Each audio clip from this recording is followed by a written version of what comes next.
All right, Rob Brown here with you on this Wednesday afternoon. We're in Atlanta for SEC Media Days. We've got the crew together: Doug Dean in Birmingham, Terry Bowden, Coach Terry Bowden in Monroe, Louisiana, Ronnie Sanders, Auburn Undercover in Birmingham, Hoover, Kevin Scarbinsky in the corners, Birmingham, Brendan Martin, executive producer in Ocala, Florida. And Coach, before we get going, I want to tell you, Mike Griffith, I talked to him today. That was his first job in '93 as a beat writer. And he said, "You're going to talk to Terry Bowden?" I said, "Hell yeah, it's going to be funny." He goes, "Tell him I've never forgotten that play when Stan White went down and you had been preparing all your life for that first play, a 25-yarder over on the corner. Tommy Johnson from Niceville, Florida, defensive back for Bama, lined up against Frankie Sanders, Dillard High School, Fort Lauderdale." But he said to tell you hello. So welcome aboard and glad to have you back. Well, appreciate it. It's always nice to be back and see all these faces. Kevin, haven't seen you in a while. You look as old. You look older like me, I guess. We were all kind of young and started for some degree getting started back then. Mike Griffith, of course, I guess he was up in Tennessee or where he was coming from. But those were some good days. No, that was a big play. You mentioned Frankie Sanders. Pat Nix didn't have a real strong arm, and I knew he couldn't throw a deep ball to the wide side. So we put Frankie into the boundary, which was awful nice because Antonio Langham was playing man-to-man coverage all day on him, and he never followed him into the sideline. And so we had just a little lesser ability at the other corner, and Frankie scored to put us in range to beat Alabama that day. It was a great one. Ronnie, let's get this thing started today because, man, my head, I've been drinking out of a fire hydrant the last 3 days. So I'm going to watch. Well, what do you guys think about, Freeze was pretty bullish yesterday, saying that Auburn should be in playoff contention. But as Coach Bowden knows, after 3 years in the SEC, if you're not in contention, then you're probably in trouble. I mean, well, Ronnie, what else can he? He has to say that because it is true. But I love Hugh Freeze, and his body of work's pretty daggum good. I mean, he'll eventually get that thing turned around, or they'll get tired of waiting, and they'll turn to somebody else. But he's proven, especially I thought what he did at not only Ole Miss. I go back to Lambeth and watched him turn that little old program around when he was much younger. But it's on the game, it's on the line, and I'm gonna say this Baylor game is huge to me because of the way his schedule opens up. He's got to get that game right there. That becomes huge because then he don't have to maybe win 1 out of 2 against Oklahoma and A&M to be 4-1. And then that 7.5 over under, he I think he's gonna make it 8 to 9. Which I'd have gotten fired if I'd have gone 8 or 9 back in that day. But I think that's that first game, boy. If he knows that's a big game, and he knows that when he goes out to the SEC Media Days, you better talk like you understand how big this is because there's still enough people that at Auburn that they expect that third year you got to crank it up like he did at Ole Miss. He had a big third year at Ole Miss, and I think there's no reason he can't have a pretty good year. Yeah. Well, what stood out to me was from his appearance yesterday was not so much what he said. Of course, he used the playoff, but how he said it. I heard a more confident, energetic, upbeat, in command Hugh Freeze than I think I've heard in the entire time that he's been there. Correct. I mean, Kevin, I think you probably have a better feel for that because I haven't watched it as closely as far as watching Hugh, but I've known him for a long time, and I think to some extent too, he has a piece of my knowing that there's only so much you can do, and I've been through this before, and I've been through a lot of other stuff before, and I think there's that sense of we've got a pretty good bunch of guys and a pretty hungry bunch of guys, and to some extent, what's going to happen, and I'm going to lead from the front, confident, and I think that's what he has to do, and what he's capable of doing. Doug, weigh in on this one. I like your insight, and I will agree. Hugh Freeze was more confident than I have ever seen him from day one. Not a single day even as close as what I saw yesterday. Doug. Guys, first of all, it's great to be back in America. It's a couple of weeks in the great country of Italy. Everyone should go there. If you can. All they wanted to talk about, Kevin, was football, and I obliged them. And it was a short conversation asking my knowledge of the great game of soccer, but I think I've whipped the jet lag, and just good to get. What are we, about 40 days or so to that Friday night, August 29th, Auburn Baylor game. I'm with. It's funny, y'all have seen these psychological tests. It's this impressionistic print, and the subject is asked, "What do you see in this picture?" And most of those, you can get 3 or 4 different answers. And I sort of observed that with some of the media. If you want to read into Hugh Freeze and overdo it in June through August, that he's playing golf a lot. But when it's a dead period, as Lane Kiffin said, and Kiffin is fishing, but for some reason that's not irresponsible to be on a boat out of Boca Raton, which is probably a lot more hours there and back than playing a game of golf. But then again, Lane Kiffin has had some big seasons, so he gets he gets some lenience. But if you want to see Hugh Freeze desperate and panicked, you can sort of paint the picture in your brain to see that. It's confirmation bias.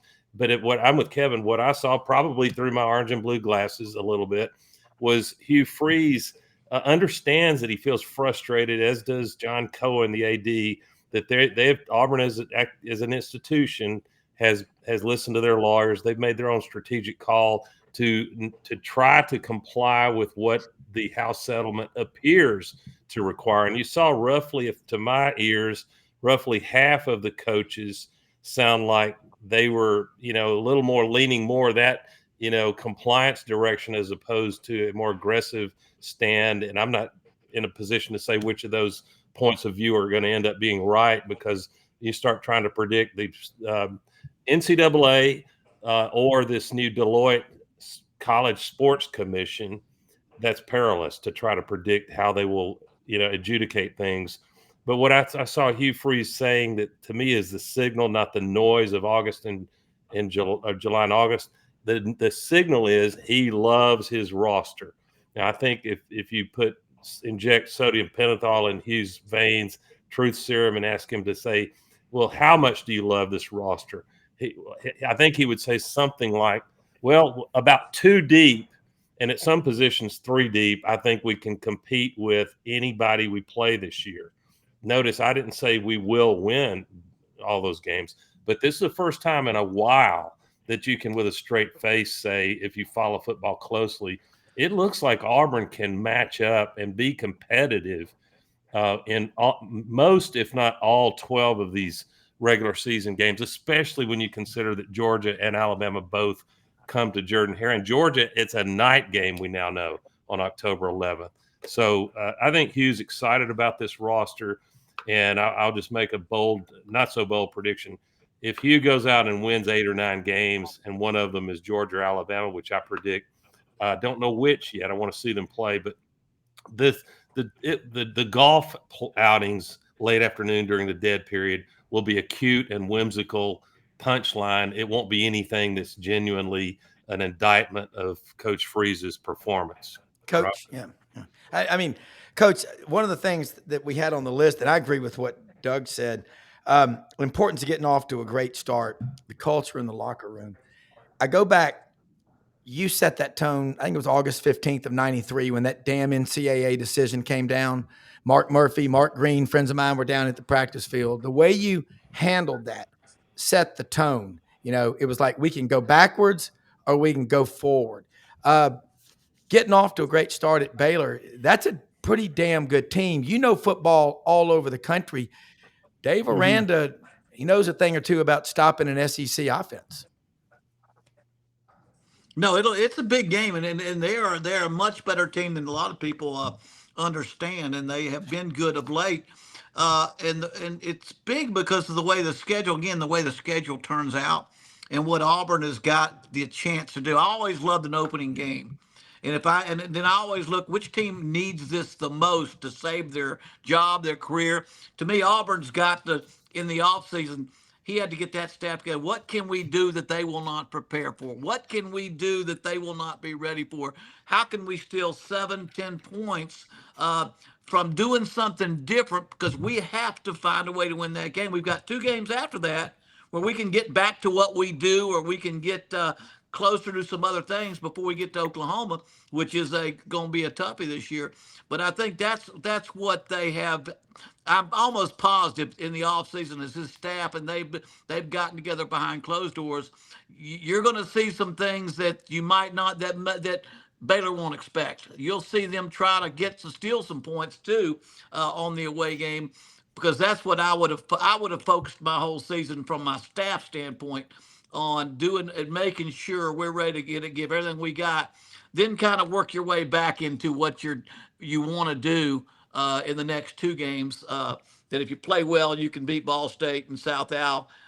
Play well and do that before you get to your to the next 2 away games, which will determine, if you won one of those 2 games, you're talking about being 4-1, and so that's vital. And so, but they have but the quarterback, they've got a quarterback that I think he believes in, and I really like this quarterback. I felt like at Oklahoma, their offensive system, their offensive play calling, they didn't give him a chance for a lot of success. I just think they did not have a good. Venables is a defensive coordinator. He depends on the offense, and I think the quarterback took a lot of blame there for things he couldn't control. Kind of like Nussmeier, when you can't run the football, he's one of the top quarterbacks in the country, but when they can't run the football, he's throwing a lot of second half interceptions because you're throwing in predictable situations. So I think so. I think it's going to be key that they keep themselves playing great defense.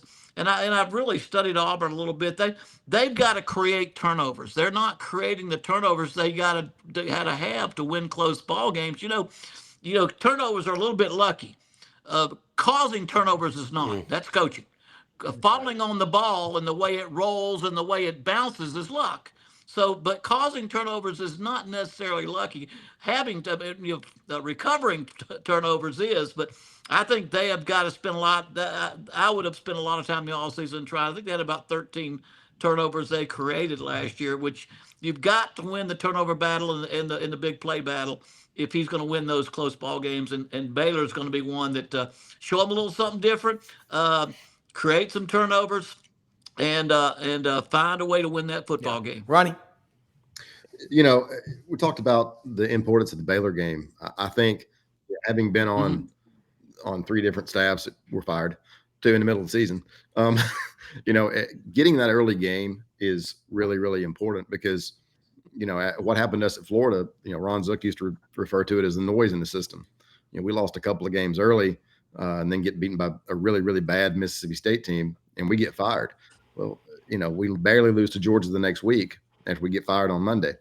And we went out, beat Florida State and Tallahassee for the first time in 20 years. And all those players went on to win, a national championship. I think we signed every player on that roster. I'm sorry, every starter on Urban's first national championship team except one. So, he's got a lot of young players. They've all played a bunch of snaps. And so it's going to be, he should feel pretty good. He's got some experienced young guys. So, but I think winning the Baylor game is really, really key. I'm hope that at least 2 things once in a while can be true. I don't disagree one bit with what Coach Bowden said. I think most of y'all have said that I think you agree with the narrative that's pretty heavy right now that Auburn has been had this burden laid on them that the Baylor opener on a Friday night in Waco is a must win. Well, okay, I'll accept that that's true. But the only thing I would say, Coach, love your reaction. Head coaches have to have a plan for what if you do have stub your toe? What if it's one of those weird games where you get 2 targeting calls that are bogus and it you have a thunderstorm and just weird things happen on the road and you've got to come back. Luckily after that, Auburn has 2 what should be winnable games. I don't know if you can still say that in this age of parity, but I think I don't know. I'd be a little reluctant if I'm Coach Freeze to say too much to convey that it's a must win because there's always against a quality opponent on the road, there's a possibility that you got to do what Gus Malzahn did in 2013. You go on the road and lose a tough one to LSU. No shame in that. And my brain told me, okay, this season's over. We'll lose at least a couple more. And all they did was go run the table regular season. So I think the way you handle that, make it important for sure, even though it's not an SEC game, but be careful saying if we lose the Baylor game, it's all over this year. It's the first game. Coach? Yeah, I mean, let me say this. What you say behind closed doors is a lot different than what you say publicly. You don't dare say everything's based on the outcome of this ball game. You don't want to put your total year based on that because crazy things happen. But when you get behind closed doors, you need to make sure you understand, hey, people, let's do something different. Let's take the entire offseason to make sure that we've got every possibility of having things out there that we can do. And that you only have that chance to do that the first game. Usually because most people are studying last year's stuff. Yeah, I'll never forget my first year we gave scholarships at Sanford. We were freshmen only. We played Jacksonville State, and they were like Division II national champions the year before. And I opened the game up with my favorite play from the year before. I mean, it was my favorite bread and butter pass play. They intercepted it for 80-yard touchdown because they had done a great job of studying my tendencies and what I do. And I learned a good lesson there. Thank goodness I learned a lot of my lessons when nobody was watching at Salem and Sanford before I got to Auburn. But I think he's got do a good job of behind closed doors, making everyone on the staff understand. I mean, I want to go back to what y'all opened the conversation with. His demeanor in the SEC media days, that's the public appearance, a confidence, a sense of we got things in control. I've done this before, my body of work. You look at what he's done. I mean, Arkansas State, I watched, Hugh and I kind of followed each other ever since I got back into coaching. And he's there. There's some confidence, I think, there in him, but also he understands what is said behind closed doors and what's said in an SEC media days, and how other people respond to that, how his players respond to that. Because was it 4 straight years or 4 straight losing seasons? You've got confidence now. I'm telling you, the confidence is a little bit fragile there now. When I say he's got to win that first one, your kids got to buy in. Nothing solves problems like winning. Nothing else is also. And he's probably got a little more fragile sense of confidence. Spurrier was one of the great coaches I coached against, because I think his players just believed they were going to win. They believed anything he called was the best play we could possibly have called for us, and they won a lot of games because they believed they were going to win. And y'all know what that's all about. And I think right now he's having to work between that balance out of building the confidence, but also knowing you don't need any locker room lawyers. You don't need any negative people out there. You need to watch your ship closely, because it doesn't take a whole lot for people to point fingers. Terry, that's maybe the strongest argument you make about the criticality of the Baylor game, in that Auburn is coming off of 4 consecutive losing seasons. Hugh Freeze only owns 2 of those, but it's in the air, and it would be toxic in terms of trying to regain confidence. But I think realistically, since we're just analysts and fans, one's a former coach, to me, it's more critical that Auburn find a way, if they can, to come out of September 4-1, because that sets up an open date before Georgia, and the rest of the season after Georgia. If you can, got to make our picks. I'm not guaranteeing a single game until it happens, but the rest of Auburn's schedule looks more manageable than September. Kevin, your thoughts? Yeah. Well, I want to go back to the idea of confidence that Hugh Freeze exuded yesterday.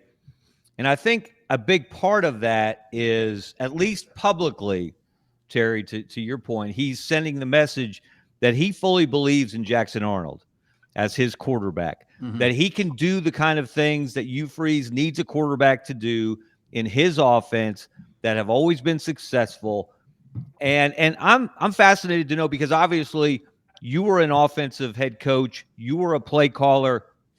How important was it for you to have the utmost confidence in your quarterback that they could execute what you needed them to do? And how important is that going to be for this Auburn team for you to regain some of that magic that he has had in the past as a play caller with Jackson Arnold under center?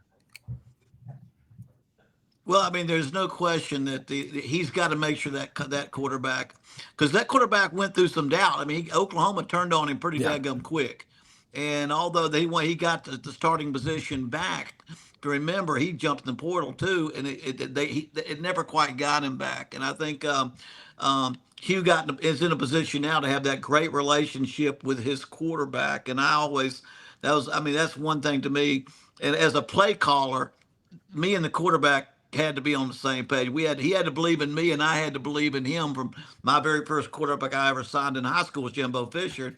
He was my quarterback at a couple of different places.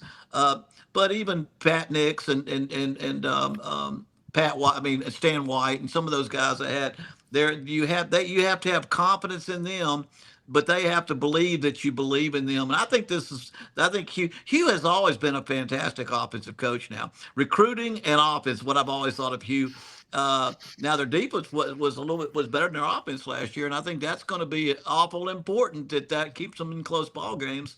But the quarterback, you don't have a great year without a great quarterback anymore. And if like I said, at ULM, I was trying to figure out how to NIL it and how to portal transfer it at one of the lowest, smallest Division I teams, and all that just started. But I made my mind up. If we could put all our money together, we're going to pay for a quarterback.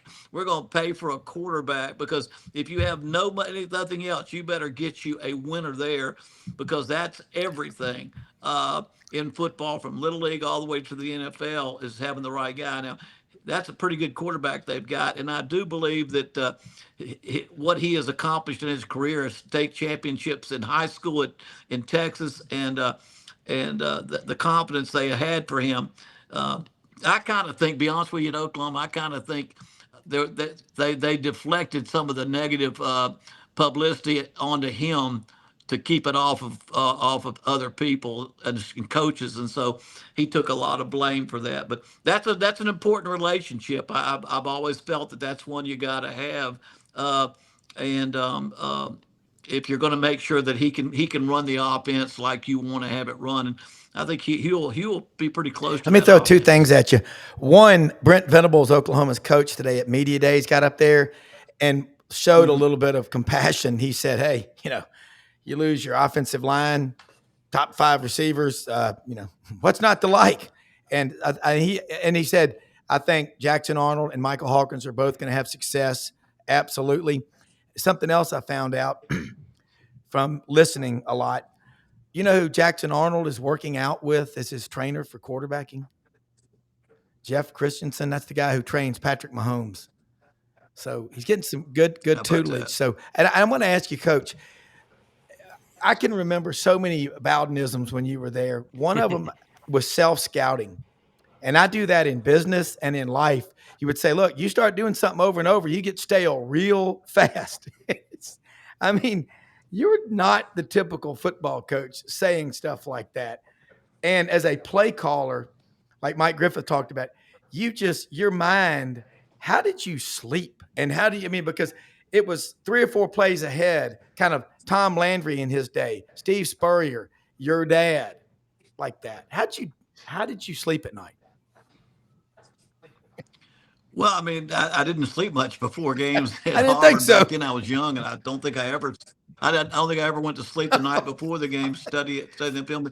But self-scout, and again, my 4 years as a graduate assistant at Florida State, I did my father's self-scout. That's what, for 4 years, I learned I could call every one of his plays almost before he could call it, because I studied his tendencies. And it's funny how that my dad used to say that he would say, it's good to have tendencies.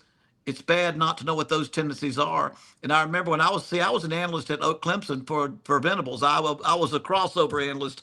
I would study the offense of the opponents of Clemson so I could go in there with Venables. And and again, my comments were more for a head coach or for a coordinator than they were for assistants. But I remember telling their defensive staff, and I said, the object is to have tendencies, because you got to be good at something.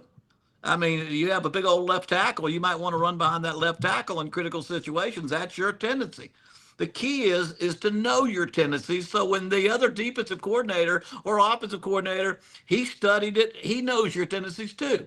So as soon as he depends on you to do something, you work against your tendency. You work against it. So it makes a big, that was one of my dad's favorite things to do. When to run the reverse, when to do the punt rooski, when to call something against your tendencies so you can take a 3-yard gain and make it a 50-yard big play. And so I think being able to understand your tendencies is probably one of the most critical things that I try to do, is to self scout. So I knew, man, I went back to that old Jacksonville State game. I learned a lesson there way back that, hey, don't you dare open the season with your favorite play ever again, because the other team's going to know your tendencies. But anyway, that's kind of a thing that Venables is really, and I will say this, he is one of the sharpest, hardest working, thorough defensive coordinators I've been around. I watched everything he did. In fact, I hired little Zach Alley was his little student assistant, and I hired him at ULM for almost nothing. I said, I'm gonna get me one of these good ones before they're expensive, And within a year, he's making $750,000 in Oklahoma as a defensive coordinator, and now he's at West Virginia. But Venables got that defense down. That's why. But I think you have to self scout and know what it is you do. Because a good defensive coordinator, and again, I had one of the best. I got a brother Oliver was my defensive coordinator. Well, Wayne Hall was great also, and then I got brother Oliver, and that's the day when you study tendencies. I mean, brother was in that office at 4 a.m, and I'd go in there and sit by him and just pick his brain a little bit about tendencies. Sometimes I think we get too much into analytics. I just can't get caught. You can't get caught up in analytics, because every game is different. Every game, the flow changes from first series to the second series, and what's analytically what's correct this game is entirely wrong 3 games ago. And so you still got to play the game and study the game and go with what's gotten you there. But sometimes I think today's game's a little bit too much play analytics and say, well, statistics show that 97% of the time you got to do this. Well, there's something called playing, having a visceral. There's cerebral football and there's visceral football, and sometimes you got to call it by the gut, as a part of what the statistics tell you to do. And that was what Bobby Bowden was so good at. He had a gut feel for when he could, like a stand-up comic, when to catch you thinking one thing's going to come and hit the punchline somewhere else. And that's a little bit a lot like. But anyway, I think Hugh's done that a lot. He's pretty good at that. So I'm anxious to see how that goes. Terry, isn't there a balance on this whole question? I mean, the great coaching staffs are very good at and very disciplined about constantly studying their tendencies all throughout the season, maybe even prior seasons. The way coaches can find video so quickly now, and they have graduate assistants that spend their whole year scouting one game and finding something that could be an advantage. But does that at some point, when you start breaking tendencies in a really big game like an Iron Bowl or a Georgia Florida type of game, Alabama LSU, that you run the risk of violating the great Coach Bryant's edict to dance with who brung you? I mean, so all right, it's 3rd and short. Pat Dye was going to run the damn ball. I can promise you, it was a tendency, and he didn't care if it was a tendency. He coached his guys that if you're not man enough to get 3 yards here, you didn't deserve it anyway. How did you balance that out, Terry? Well, like I say, if you're good at something, you're going to have a tendency, and there are things that you don't change. Just like it's like going for it on 4th and short. I mean, if I ever once had a team to sit behind me on the bench and say, punt, coach, punt, no matter what the circumstances are, what does every team not 100% of the players say go for it, but there are times when you gotta do what's best for the game situation. But and then as Bear Bryant would say, you gotta. I think that was Daryl Royal. I remember dance with what brung you or dance with what brung you, but. But the Bear would always. I mean, they're going to be good at what they are good at, and what was I going to say about that? And come after you. They're going to make you stop what they do well. And I think we all do that. When people, when I was at Auburn, we had, whether it was James Bostic or Steve Davis, we were going to have a 240-pound, 35-pound tailback come at you pretty hard downhill, whether you like it or not. And so you got to have you got to do what you do best and play your game while at the same time knowing when to fake. Ronnie? Yeah, I mean, we were talking about golf earlier. Coach, you mentioned Spurrier. I mean, there were all the Spurrier's golf stories were legendary. I mean, he used to run staff meetings from the golf course in the spring. But he won enough games, it didn't matter. And so I think the stuff with Hugh will go away if they win. And if it doesn't, then it becomes more fodder. So, but yeah, Rob, go ahead. I'm sorry. No, let me jump in. Let me jump in there. I got to ask Terry to for the record. There was controversy when you were coaching at Auburn because as the story goes today, and I'd like you to clear it up for us, that you left practice early at one point to go to a James Taylor concert, and this caused some consternation in the fan base. What really happened there? What was your thinking there? I did go to a James Taylor concert. It was after practice. I didn't leave practice. I don't think I left practice early, but but I did. I went to Black Mountain and Birmingham. Now you got to remember, my daughter's named Jamie Taylor, and I liked him a lot. And it was our boosters that flew me over there. I don't think I missed practice, but it's still being seen at a James Taylor concert. Now, would I do that again as an older coach? Maybe not. But to me, I put plenty of hours in. But that'd be something Steve Spurrier would probably do. But it was. I don't think he'd go to a James Taylor concert, and because I've been to a bunch of them. But again, I think you can keep things in perspective. Maybe that's where we're getting to this thing about playing golf. My dad would tell you that football is a priority, but you better not make it the priority, or your life is going to be miserable because you can't. You got to get away a little bit, and you got to have something else.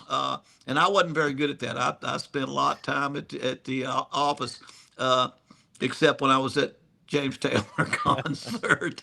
Now you got to remember, at 36, there were probably some responses and some things that you look back and say, God, probably if I was a little older, I might not have had the nerves to do that one. But anyway, it worked out good. Or what if you had missed a Leonard Skinner concert back in the day, and you were a coach at Auburn or Alabama? You may have been fired on the spot. I mean, you think about that. I remember when you flew up there, but you know what? My first wife used to say, you think, you get distracted and stuff when you're supposed to be working. You think if someone walked on the practice field and tried to ask Terry Bowden a question, he'd have the state troopers take him away in handcuffs. I mean, you were myopically focused on that game. So that I thought that was a cool description, man. I guarantee you it was not an Iron Bowl week, Terry. Yeah.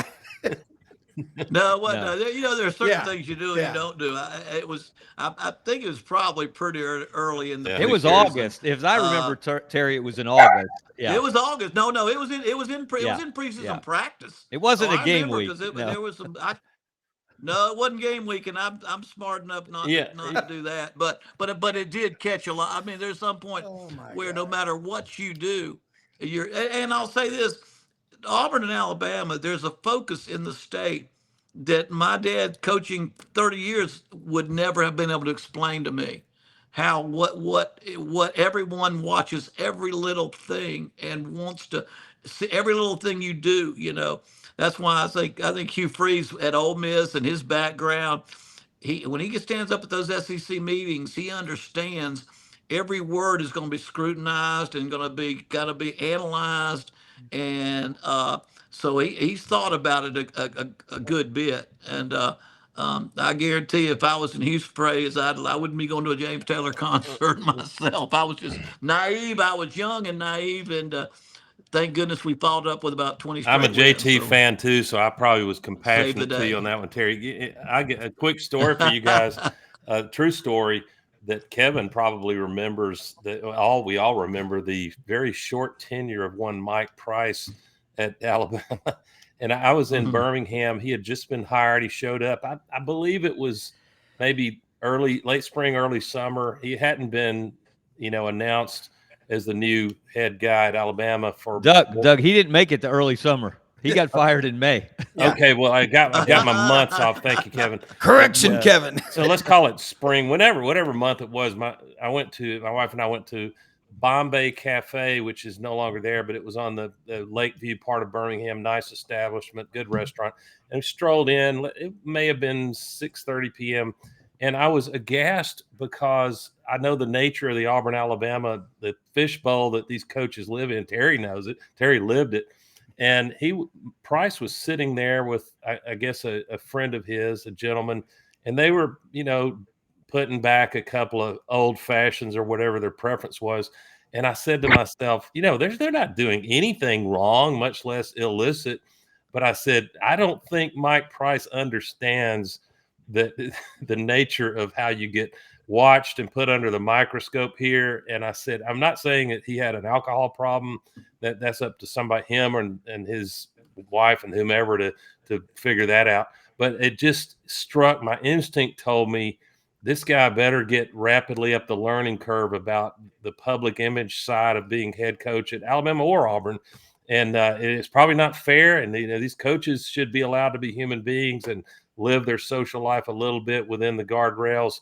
Well, it was, as Kevin hinted, it was not weeks later that the whole Arities club in Pensacola area blew up. And I don't know. I mean, I guess we all coaches can. Then Lane Kiffin has been on his own journey of peccadillos, and to hear him, was it just me, Kevin? You've covered all these coaches for so long.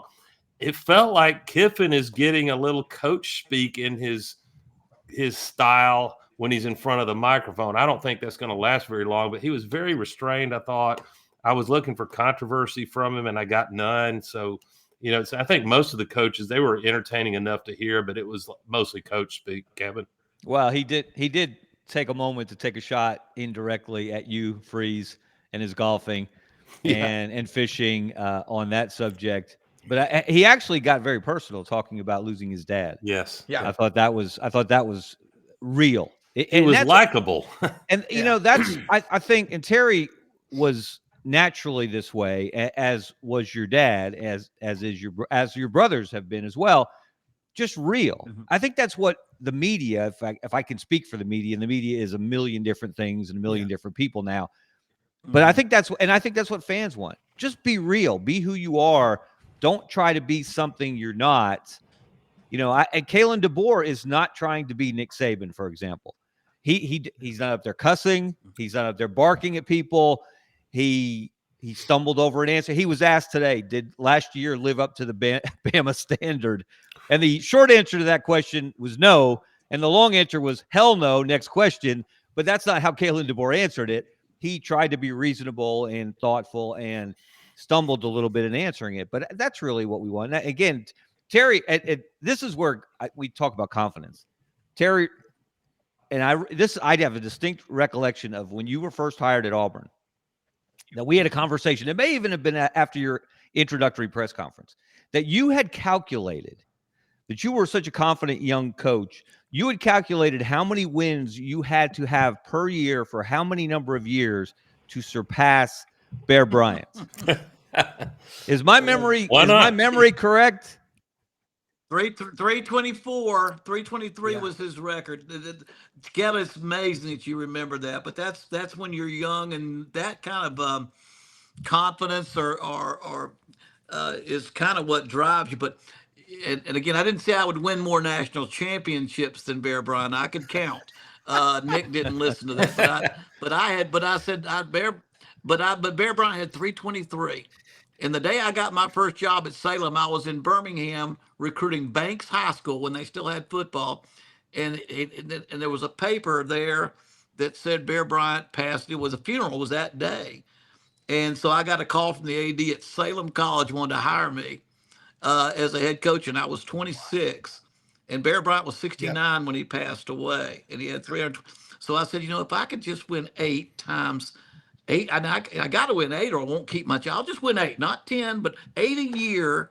And coach, till I'm 69, I'll have 324 wins, and I'll be the winningest coach in college football. And that was my goal. And I'll be honest with you, when I left Auburn, I was about 40 games ahead at that point, or 30 games ahead of my pace.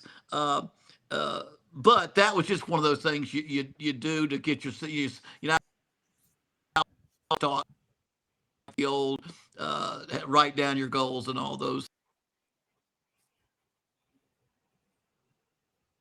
championships. I said, no, I want to win more games. But you know what? I got 28 years in as a head coach. My dad got that. My dad, Joe Paterno, got that thing up so high. He never quit coaching. So the rules, the total number changed a lot since then. Yeah. Coach, one other thing too. I remember one time early in your career, your dad came to a game in Auburn, and he didn't sit up in the luxury boxes. He sat out. He goes, "I'm gonna sit out with the people," and he was so. When you would talk and tell stories about life at the dinner table as a kid in the Bowden family, drawing up plays on napkins and all. We call them gym rats in basketball. I don't know what you call it in football, but it was a lot of fun. Kevin is right about you were calculating, you were planning. Weren't you magna cum laude graduate from West Virginia?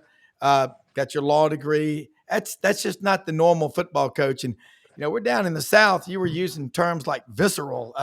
Hopefully, a lot of people. That's not a town south of Birmingham. It's a real word. But, you got and I will say this: the coaches like my dad, Bear Bryant. Now we've got Nick Saban, and my dad recruited Nick in high school.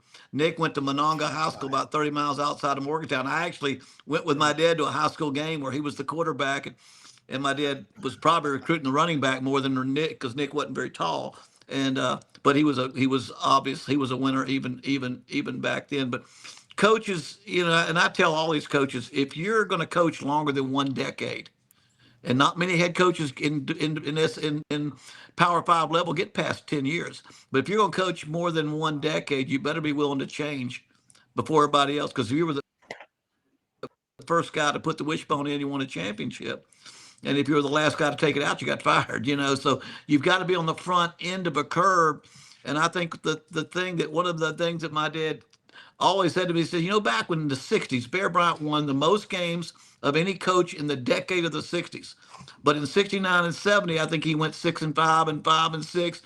And he still won, I think, 3 national championships or 2 national championships, got the winningest decade in football. So what does he do? He goes out there and puts the wishbone in August. And he decides that even though he's the winningest coach and he's got 2 national championships, he better change and adapt if he's going to find a way to keep on winning. Of course, he opened up with Southern Cal and upset them that day. And he went on to win every game until the postseason that year. And then in the 70s, he won the most games in the 70s, running an entirely different offense, because he knew he had to change and adapt. He couldn't just depend on what he was doing. And if a lot of people might remember, when my dad was out there in the I formation, we were the I formation. That's the offense I ran at Auburn, because that's what I learned from Florida State. Toss, sweep, sprint, draw, tailback, great tailback, and play action, pass. Well, right there, my dad was in the middle of that 14-year run of 10 or more wins in 1992 going into the 93 season.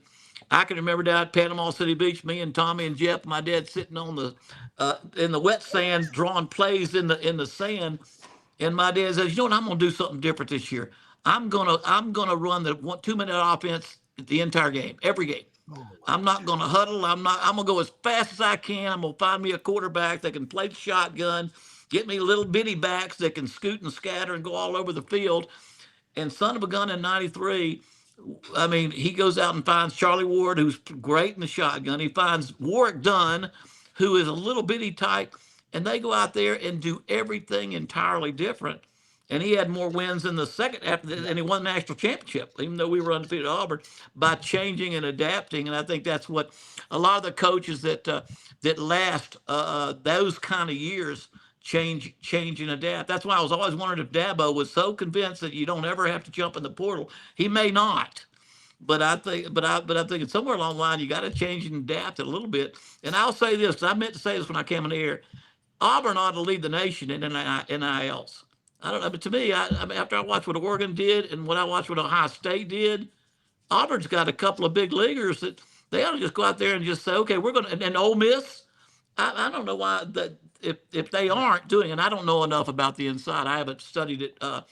But I guarantee you, if I'm Auburn, I'm gonna go out there and have me the best football players I can have, because NIL is the way to go that route. Oregon showed you could do it. Mississippi, Ole Miss said you could do it.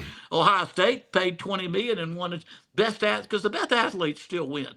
The bet 90% of the time, Bear Bryant would have told you that. My dad, he who has the best players wins almost all the time. And NIL is a total commitment. And I mean, I may not like the NIL, but go ask Lane Kiffin. You know, if you're Ole Miss and you don't have the prestige and the history and tradition and the stadium size of Alabama, then stick a bunch of money in front of a kid's face, and they won't even see all that other stuff. They won't even care about that other stuff. They'll come play for you. And I'm just saying is that's the number one thing you better do in the SEC especially. You better have talent, because that's about as scary a conference as you can imagine.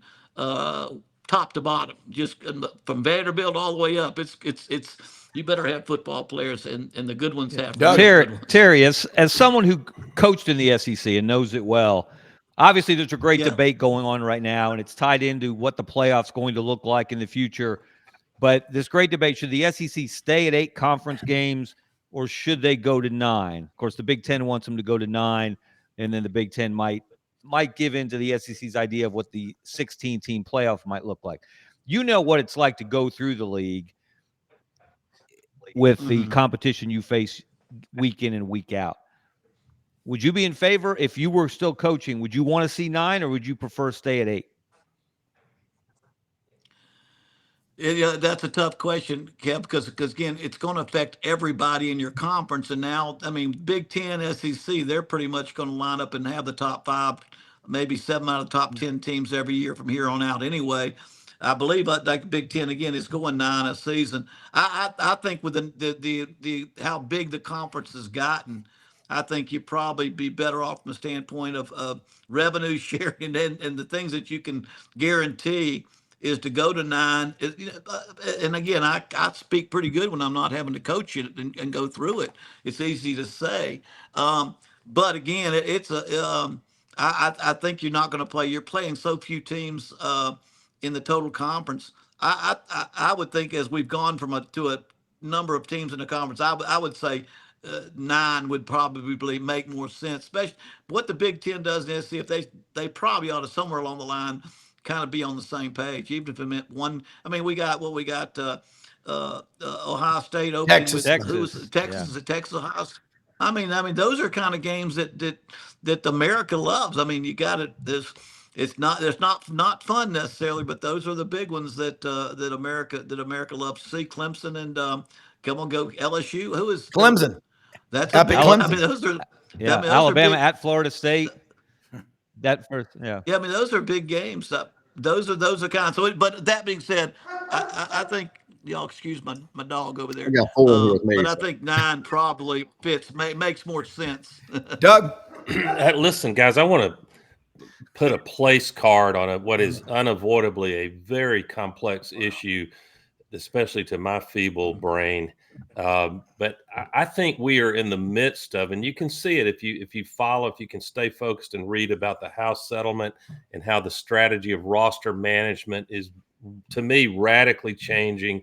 And Ronnie well knows with his work at Auburn Undercover, following the obsession of your customers, Ronnie, about recruiting year to year. And we all remember that there were actual fans of every big school that would take the first Wednesday in February off work so they could follow the announcements of these kids.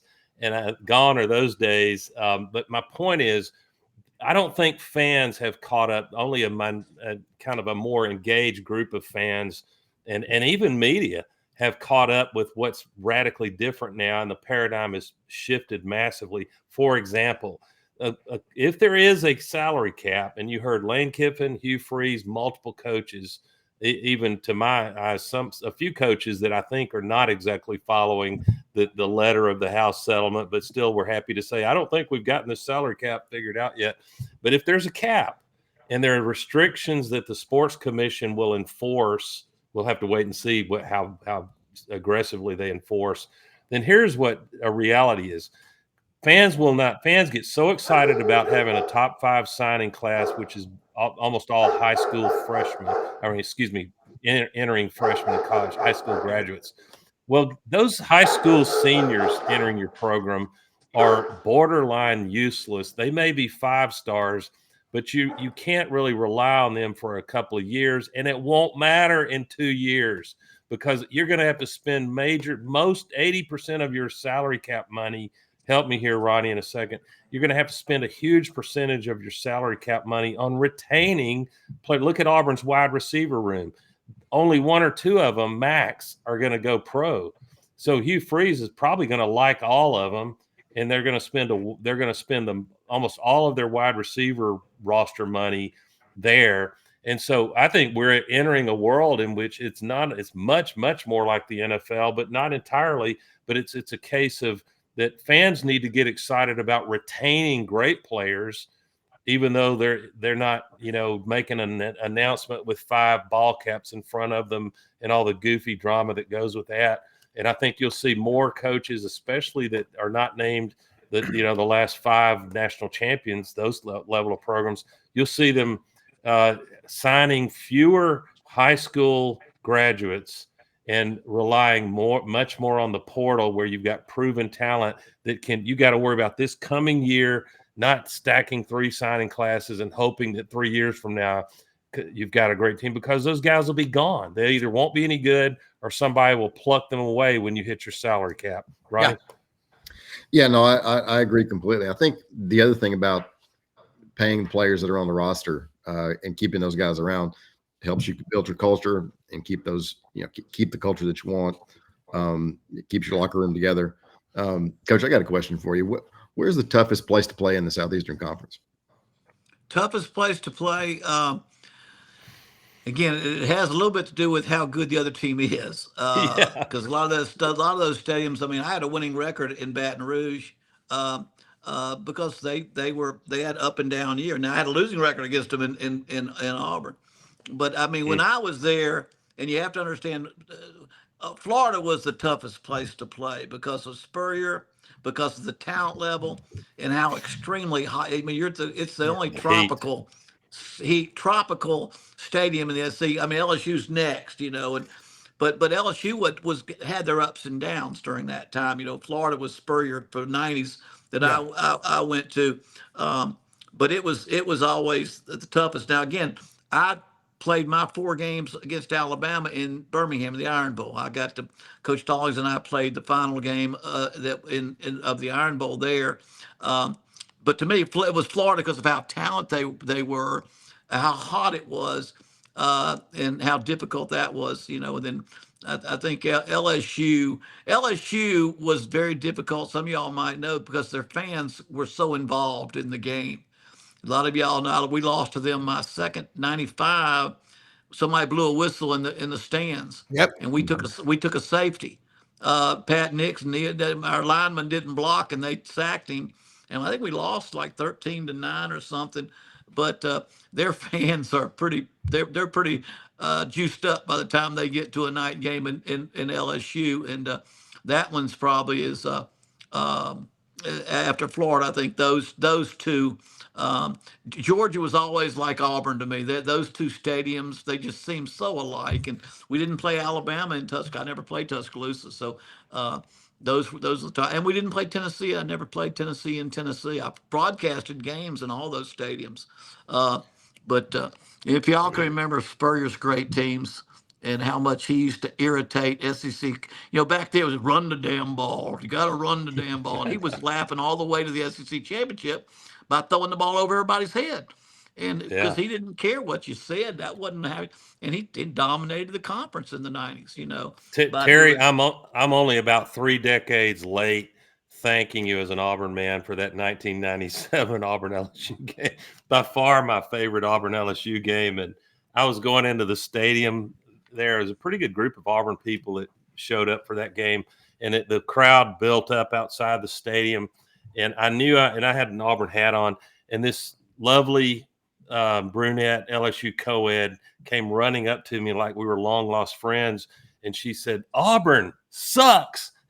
And I said, "Game on." The women are crazy as hell in Baton Rouge, but that was just, as you know, your God rest his soul, Coach Brother Oliver. He said if Takeo Spikes hadn't been playing in that game, Cecil would have run for 500 yards. Cecil Collins. If Takeo hadn't been playing a lot of games, we probably wouldn't have been in the SEC championship. That's how talented he was there. Although I'll never forget the 4 overtime game against Georgia. That was the first year they ever had overtime in college, and we got beaten the 4th overtime against Georgia in an incredible. I just got through talking to Matt Stinchcomb about that game. He was down at media days, and he goes, Auburn should have won that game. By the way, Matt's daughter is enrolling as a student at Auburn next month. Oh, how about that? That's terrible for Matt. Yeah, but Coach, by the way, you may be the only coach in Auburn's storied history to have never lost between the hedges. Oh, my goodness. In 93, we went up there, Coach. The statute of limitations have long since run out. We road tripped, 5 of us in a custom van that the Brady Bunch would have been proud to travel across the country in. And we were pretty liquored up. There were no tickets. They were being scalped for lots of money. Well, I took $50, went to the people at the gate, handed the girl $50, and my buddy Ray and I hauled ass and got down on the 50-yard line at field level. And our friend Mark Green had a photography pass. Mark Murphy got him, was out there taking pictures of you. That was one of the greatest games we ever went to. And we had a great discussion on that trip. Golly, if we had a playoff this late in the season, the 10th game, if Auburn were 9-0, would they do like the pros do and sit the starters? And we were like, not in this game and not in the Iron Bowl. That's what makes college so great. Yeah, those two. It's funny how, because the first year we played Georgia, and it's funny, they got to play between the hedges. Yeah. We had to play between the sticker bushes because we both have the exact same bushes. We both have the exact same bushes, and we found out after the Alabama game in '93 that those sticker bushes don't keep people off the field. But what was funny is the first 2 years I coached against Georgia, Will Muschamp was the safety, and I hired him when he got through as a GA. And son of a gun, 95, we beat them in 93, 95. And daggum Kirby Smart replaced Will, and and I remember Fred Beasley running downhill into Kirby Smart after running into Will Muschamp back then in those days on the field. Yeah, well, we got about a minute left, but Coach, once again, Ronnie making this happen, Doug, Kevin, you just make people, the memories that you bring and you evoke, it's karma's amazing, man. It's a lot of positive energy, but thank you more than you know for sharing your time with us. That's all I got to say. Well, I appreciate it. Hey, Coach Bowden, congrats Yes, on your nuptials recently, Coach Bowden. Well, that was my bride that just walked in the door, and her German Shepherd made all that barking sound to protect her. I love dogs. Don't worry. Hey, thanks everybody. Great show as always. We'll be doing another few shows on this channel tonight, and tons of content. We have met a lot of people this week. We got one more day, and we're that closer to football. Thank you for watching. Have a good night, guys. Thank y'all. Thank you. Good.